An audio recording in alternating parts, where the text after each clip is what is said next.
Ողջույն, Ռեալպոլիտիկն է եթերում եւ այսօր մեր տաղավարում հյուրընկալել ենք Դավիթ Շանազարյանին, բարև ձեզ։ Բարև ձեզ։ Այն ինչ տեղի ունենում այս օրերին Ղարաբաղ-ադրբեջանական շփման գծում հայկական ուղղաթիռի խոցման եւ դրա շուրջ սկսված թնջուկը բավական անհանգստություն է առաջացրել միջազգային հանրության մոտ։ Նախ ձեր գնահատմամբ, ինչու համար էր այս զորավարժությունները եւ ինչ է տեղի ունենում այս պահին։ Ուրեմն երկու պահ ես ընդգծեմ։ Առաջինը Ադրբեջանի պահվածքն է իր այս գործողություններով, այս գործողությամբ ըստ էության ստեղծվում է լարվածության նոր փուլ, ինչու չէ նաև վերադարձ այս տարվա ամռան հուլիս-օգոստոսյան իրավիճակին,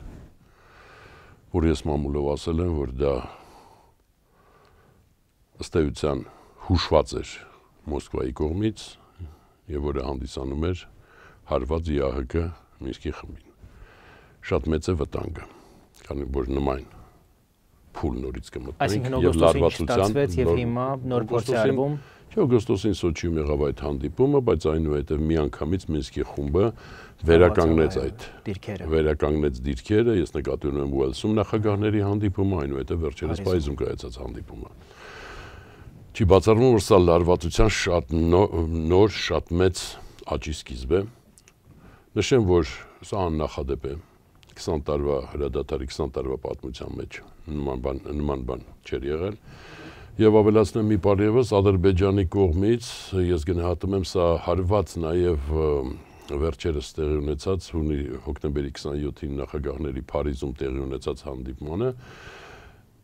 քանի որ այդ հանդիպումում ինչպես արձանագրվել էր իսկ Հայաստանի պաշտոնական Երևաններ հայտարարել, եկեք շատ մեղմ ձևակերպեն, կային որոշակի դրական, կառուցողական տարրեր։ Սա նաև հարված է դրան։ Բայց կա նաև մի պահ, որ ես կուզեի առանձնացնել, չեմ ուզում շատ ծավալվել, այնուամենայնիվ մեր իշխանությունները պետք է պատրաստ լինեն սպառիչ պատասխան տալու մի հարցի, որը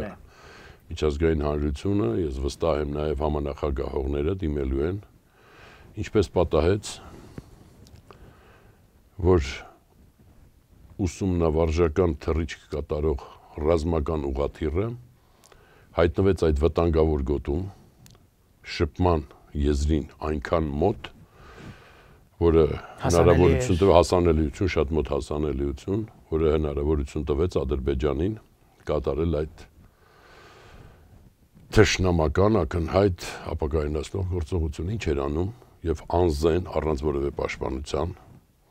վտանգավոր իրավիճակում շատ դնել ուղղաթիռն ու անձնակազմը։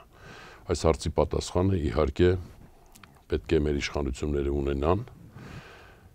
հաշվի առնելու նաև այն հանգամանքը, որ ինչպես դուք ասացիք, ինչպես պաշտոնապես հայտարարվել է, զորավարժությունները էին տեղի ունենում, ինչպես հաղորդվել է 47,000 զինվորականներ են մասնակցում, ապա ակնհայտ է, որ Ադրբեջանը առաջին գծում հայտարարել էր համար 1 իրավիճակ, պատրաստ իրավիճակ ամեն ինչի, դա ընդհանրապես միջազգային պրակտիկա է, ամեն նույնիսկ չեզոք երկիր, եթե որևէ երկիր զորավարժություններ է կատարում այլ երկրի սահմանի մոտ, ապա դա այդ հարևան երկրի զինված ուժերը բերվում են որոշակի իրավիճակի դրության։ Այս իրավիճակում, նորից եմ գրկնում, պետք է Հայաստանը պատրաստ լինի այդ հարցին սպառիչ պատասխան տալու մեր իշխանությունները։ Իհարկե, ցավակցում եմ զոհվածների ընտանիքներին, կիսում եմ նրանց վիշտը եւ ուզում եմ արձանագրել, որ առ այսօրս պաշտոնական տեղեկությունների մենք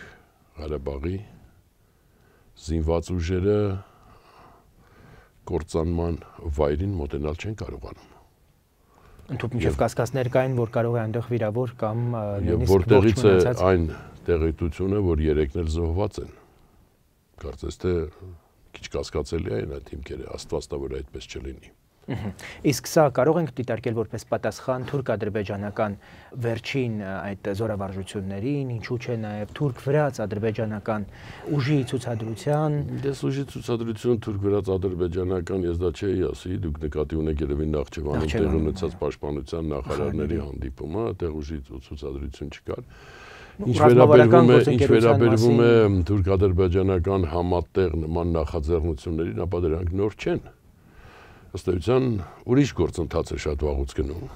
Դա Մոսկվայի եւ Բաքվի մերձեցումն է բոլոր ուղղություններով, այդ մասում ես մանրամասն խոսել եմ մամուլում եւ ակնհայտ է, որ այսօր Ռուսաստանի եւ Ադրբեջանի միջև ստրատեգիական ռազմավարական համագործակցություն է տեղի ունենում։ Իսկ Հայաստանի հետ իհարկե վասալային են հարաբերությունները եւ Ադրբեջանն այս ագրեսիվության պատճառը, ով Ադրբեջանին վերջի տարիներին խրախուսեց դառնալ ագրեսիվ, ծայրահեղ դիրքորոշումներով հանդես գալ, հակահայկականությունը դարձնել արտաքին եւ ներքին քաղաքականության առաջ, բացառապես Ռուսաստանը, որ այդպես երես է տվել, այդքան լկտիացրել է Ադրբեջանին, զինելով աննախադեպ քանակի զենքեր վաճառելով Ադրբեջանին,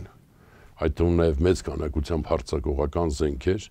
այն դեպքում, երբ միջազգային հանրությունը շատ բարդ հարաբերությունների մեջ է ադրբեջանցիների հետ,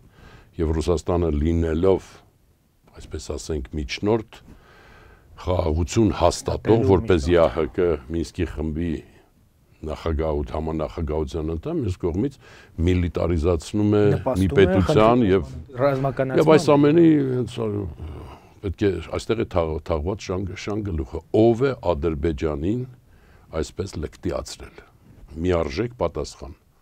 ներկայիս Ռուսաստանը, ներկայիս Կրեմլը իր քաղաքականությամբ։ Այսինքն Ուկրաինայում կարծես գնալով ավելի ու ավելի սրվում է այս օրերին իրավիճակը, այնտեղ արդեն ՆԱՏՕ-ն հստակ արձանագրում է, որ ռուսական սպառազինություն է անցնում ուկրաինական սահմանը,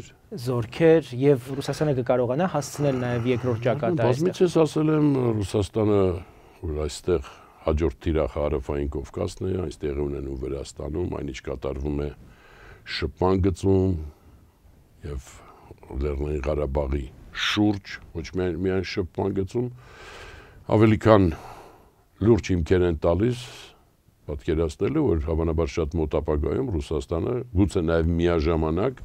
լուրջ ակտիվություն ցուցաբերի եւ Հարավային Կովկասում, ինչը խոստացել էր Պուտինը Երևանում անցյալ տարվա դեկտեմբերի 2-ին, ինչու՞ չէ նաեւ Նեվմեզդրեստրում, որը նույնպես որտեղ Ռուսաստանը արհեստականորեն մեծացնում է լարվածությունը։ Ընդհանրապես գիտեք, այսօրվա Պուտինի քաղաքականության մի բնորոշ տարր, ասեմ ես, առանձնահատություն։ Ռուսաստանը Բալտիկ ծովից մինչև Հարավային Կովկաս իր շուրջը ստեղծում է իրեն թշնամական հասարակություններ, ես չեմ ուզում ասեմ կառավարություններ, ժողովուրդներ, հասարակություններ եւ ինչու եմ այսքան անհանգստացած նման այդպիսի ագրեսիվ ակտիվությամբ, թե Մերձնեստրում առաջին հերթին մեր տարածաշրջանը, որտեվ համակարգային այն խորագույն ճգնաժամը, որ Ռուսաստանում սկսվել է, ոչ միայն տնտեսա-ֆինանսական, այս իրավիճակից ելք ոչ թե փնտրելու է Պուտինը արտաքին քաղաքականության մեջ որոշակի փոխզիջումների գնալու ուղով ընթանալու, այլ ավելի սրելու իրավիճակը եւ ցավոք սրտի բազմից ասել եմ, այլ ուզում եմ մենք շատ լուրջ իրադարձությունների նախաշեմում ենք հայտնված հիմա այդ վիճակում ենք։ Որը ինչ տեսք կարող է ունենալ Ռուսաստանի։ Ռուսի ագրեսիվություն է հերթական այն գործընթացը, որ սկսել է Հայաստանի հետ, Հայաստանի վերջնական վասալացման գործընթացը։ Իսկ եթե թիրախը Վրաստանն է հնարավոր է, տարածաշրջանն է, թե Ռուսաստանը ձգտելու է իր սահմանները հասնել մինչև Հայաստան։ Տարբեր սցենարներ կան, Կրեմլամետ վերլուծաբաններ վաղուց տվել են այդ սցենարները, որ ցամաքային կապ է հաստատելու, ոչ թե Հայաստանի հետ ընդգծում եմ իր 102-րդ ռազմակայանի հետ Գյումրիում տեղակայված Ռուսաստանը կա այդ ամենը այդ վտանգը եւ դա չափազանց լուրջ է։ Ի հաշիվ հայ-վրացական հարաբերությունների ուղղակի ամեն ինչի, ի հաշիվ ընդհանրապես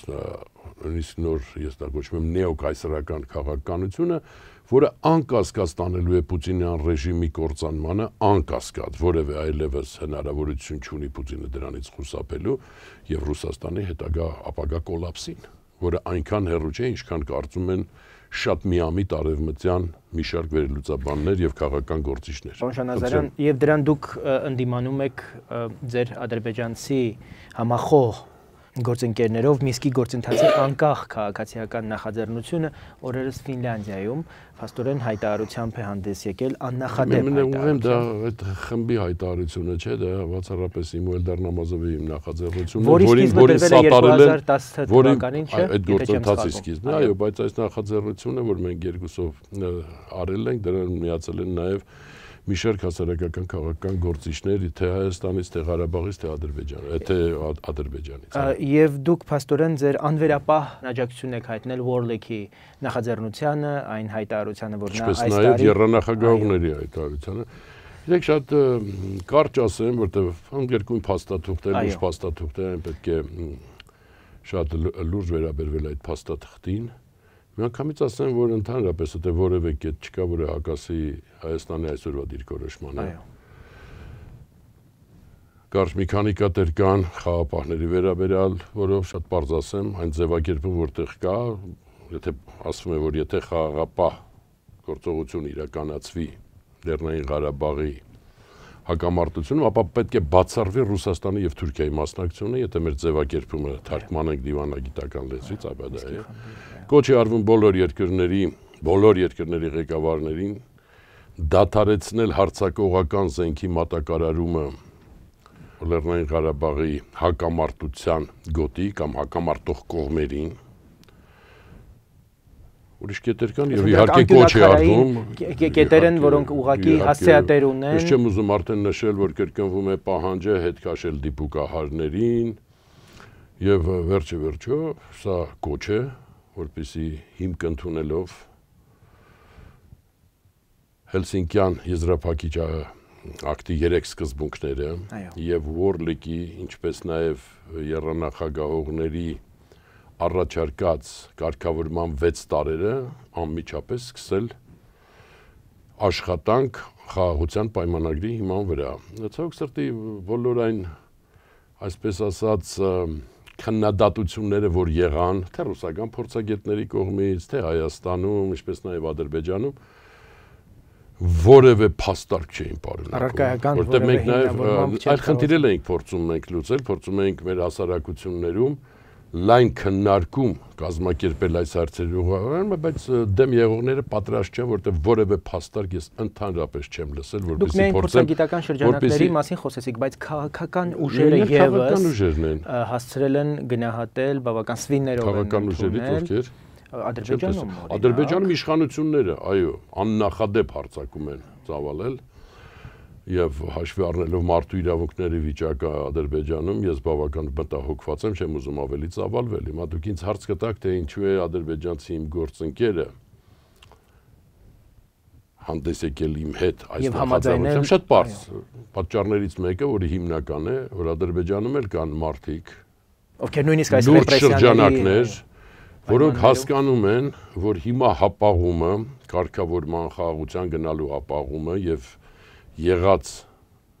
դեսպան Warlick-ի եւ երանախագահի առաջարկները շուտ ամենայն հնարավորին չափ սերմ ժամկետներում չկիրառելը բերելու է նրան, որ Ռուսաստանն է ամեն ինչի տեր դառնալ եւ կոպիտ առած, որտեղ Ռուսաստանը այսօր շատ պարզ ասում է, դուք այսքան կռվում եք Ղարաբաղի համար, դուք չեք հասկանում, որ Ղարաբաղն էլ է իմը, դուք էլ եք իմը, ամբողջն էլ իմն է։ Այ ռուսական վտանգն է, որը շատ սուր զգում են նաև Ադրբեջանի քաղաքական, հասարակական առողջ շրջանակները, բացի այդ այնտեղ հասարակության մեջ շատ լուրջ շերտեր կան, որոնք ուղղակի սկզբունքորեն դեմ են նոր պատերազմին ընդհանրապես։ Իսկ հիմա երբ որ պատերազմը Ռուսաստանը դա վտանգ է։ Ամենայնպես մեր տարածաշրջանում, մեծ տարածաշրջանում Ռուսաստանի բոլոր հարևանների համար այսօրվա Ռուսաստանը դա համար մեկ վտանգ է, չեմ ավելացնում, որ դա այսօր համար մեկ սպառնալիք է ընդհանրապես համաեվրոպական անվտանգության։ Եվ հետաքրքիր է, որ Ադրբեջանի քաղաքական կամ իշխանության այս քննադատությանը միանում են նաև Հայաստանում ռուսամետ քաղաքական ուժերը եւ նրանք, ովքեր օրինակ այսօր քննադատություն չկա, կա իրենց բնորոշ Կիսելովյան պրոպագանդա առանց որևէ փաստարկի լուրջ մի ընդունեք դրանց, ցեք լուրջ ընդունում, դրանք են մամուլը ճակերտներով ասած, որը սպասարկում է Հայաստանում կոլաբորացիոնիզմը։ Լուրջ անդրադառնանք դրան։ Լուրջ անդրադառնանք այսօր Եվրամիության այսօր Եվրասիական տնտեսական միության միանալու մասին պայմանագրի սահմանադրականությունն էր վիճարկվում սահմանադրական դատարանում, այն այլևս ճանաչվեց սահմանադրական եւ առաջիկա օրերին այն արտահերթ կարգով մտնելու է ազգային ժողով, ձեր վերաբերմունքը եւ նաեւ քաղաքական դաշտի ուղղակի ուրեմն ցանկացած երկրորդ կուրսի իրավաբան ուսանող կասի, որ այդ պայմանագիրը որևէ ընդհանուր բան չունի մեր սահմանադրության հետ։ Դուք ասացիք վիճարկվում, քննարկվում, ինչքան իմ տեղեկությունների այսօր որևէ վիճարկում ու քննարկում չի եղել սահմանադրական դատարանը, ընդամենը դակել է։ Դակել է, հետո էլ կտարվի ազգային ժողով, որտեղ ազգային ժողովը նույնպես կդակի, այսօր նույնիսկ քննարկում չկա թե ինչ կլինի ազգային ժողովում, ընդամենը կա թեթև քննարկում, քանի պատգամավոր եւ ովքեր դեմ կամ ձեռնպահ կքվեարկեն ընդամենը ասեմ Ուրցեմ կերկնում, մենք շատ ծանր ժամանակներ ենք ապրում, այսօր սահմանադրական դատարանը դակեց մեր ինքնիշխանության կորուստը, ըստեյության մեր պետականության կորուստը եւ որևէ առայժմ քաղաքական մեխանիզմներ չկան, որպեսզի նույնիսկ այս ծանր իրավիճակում կարողանանք նվազագույն կորուստներով դուրս գալ։ Հունվարի 1-ից էապես կսրվի սոցիալ-տնտեսական վիճակը, կլինի ահավոր գնաճ, որտեղ մինչև հիմա որևէ փաստարկ, թե տնտեսական, թե քաղաքական չի հնչել, ինչու մենք պետք է աշխարհից մեկուսացող այդ միությանը միանանք, որը մի միության, որտեղ ղեկավարում է մի պետություն, որը դեմ է դուրս գալիս համամարտկային արժեքներին եւ որը այսօր սպառնալիք է համաշխարհային դրությանը, որևէ հնարավորություն չունի խուսափել իր քայքայումից, մեկ չէ ինչ է կատարվում Ռուսաստանում։ Նավթի գների այս անկումը, որ սկսվել է, այսօր արդեն 77-ից ներքև է իջել, գուցե հիմա ավելի ցածր լինի։ Սա հիմքն է ընդհանրապես ոչ միայն Ռուսաստանի տնտեսության, այլ Ռուսաստանի գոյության։ Այսօր ասում են հակառուսական, այսօր ամենամեծ հակառուսականությունը դա Պուտինի քաղաքականությունն է, որը կործանում է հենց ինքը Ռուսաստանը։ Ես շատ հեռու եմ այն մտքից, որ կայսրապաշտությունը դա ռուս ժողովրդի մշակույթի մասն է, ոչ այդ այդպես չեմ կարծում, կամ բավական առողջ ուզեր։ Եվ գիտեք, կարծում արդեն ժամանակն է, որ հասարակական մակարդակով, ես չեմ ասում քաղաքական, ապա հասարակական մակարդակով լուրջ գործընթացներ տեղի ունենան բոլոր 6 երկրներում, Բելարուսից մինչև Ադրբեջան, Բելարուս, Ուկրաինա, Մոլդովա, Վրաստան, Հայաստան, Ադրբեջան, ըստ էության ինչ-որ հասարակական, քաղաքացիական, եթե նույնիսկ ճակատ ստեղծի Պուտինի այս քաղաքականության դեմ, այստեղ պետք է միավորված գործեն առողջ շրջանակները, այն շրջանակները, որոնց համար պետականություն, ինքնիշխանություն, ժողովրդավարություն դրանք բացարձակ արժեքներ են։ Եվ փաստորեն ստացվում է, որ հոկտեմբեր 10-ին եւ 24-ին Ազատության հրապարակում արված հայտարարությունները Եվրասիական տնտեսական միությանն անդամակցելու անշրջելիության մասին արդեն իրողություն է, նախ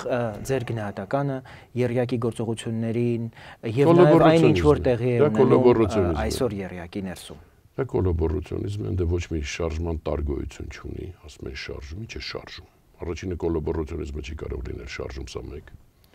Երկրորդ շարժում առաջին շարժման հատկանիշը դա ինքնակազմակերպումն է եւ հորիզոնական տարբեր քաղաքացիական ինստիտուտների ստեղծումը։ Դեռ ինչ որ հանրահավաքներ են եւ ստեղծում է այսպես բանակային, հրահանգային, հրամանատարական կառուցվածք։ Բերման ենթարկելու։ Չեմ ուզում խոսել ներքին տարբեր շահերի մասին, Օրենս Զարյունը շատ ճիշտ ասել հակահանրույթ, բայց դա չէ խնդիրը։ Եվ երկրորդ, չի լինում շարժում ինչ որ մեկին իշխանության բերելու համար։ Կարող է դա շարժման արդյունքում լինի, բայց ի սկզբանե շարժում ենթադրենք Ծառուկյանին կամ Ռոբերտ Քոչարյանին իշխան բերության, դա շարժում չկա, լավագույն դեպքում կարող է լինել մանրաշարժում, մարմնաշարժում, ինձ որ եկեք լուրջ հարցերից էինք խոսում առաջացնենք։ Իսկ այն ինչ տեղի է ունենում այս օրերին եռյակի ներսում։ Հետաքրքիր չի, տարբեր շահեր են, պարզը գիտեք, եթե եռյակը կամ Բարգավաճ Հայաստանը ուզում է փոխարինել իշխանությանը, ես մի անգամ դա մամուլով թող մի փաստարկ բերեն, որը իրենց դրականորեն կտարբերի ներկային իշխանություններից։ Գետ մեկ փաստարկ թող բերեն, որ այս մի բանով մենք ավելի լավն ենք, քան ներկայիս իշխանությունը։ Մեգան Սարոկյանը բարեգործություն է անում, եկեղեցի է կառուցում եւ մեր ժողովրդի 36% Դուք ուզում եք հիմա ես ջախջախեմ այդ փաստարկը, չէ՞, սպասենք իրենք բերենք այս ժամանակը ջախջախեմ այդ փաստարկը, առանց չեմ լսել։ Թե Ռուսաստանին իր Կիսելովյան ռոպագանդայով, թե ուրեմն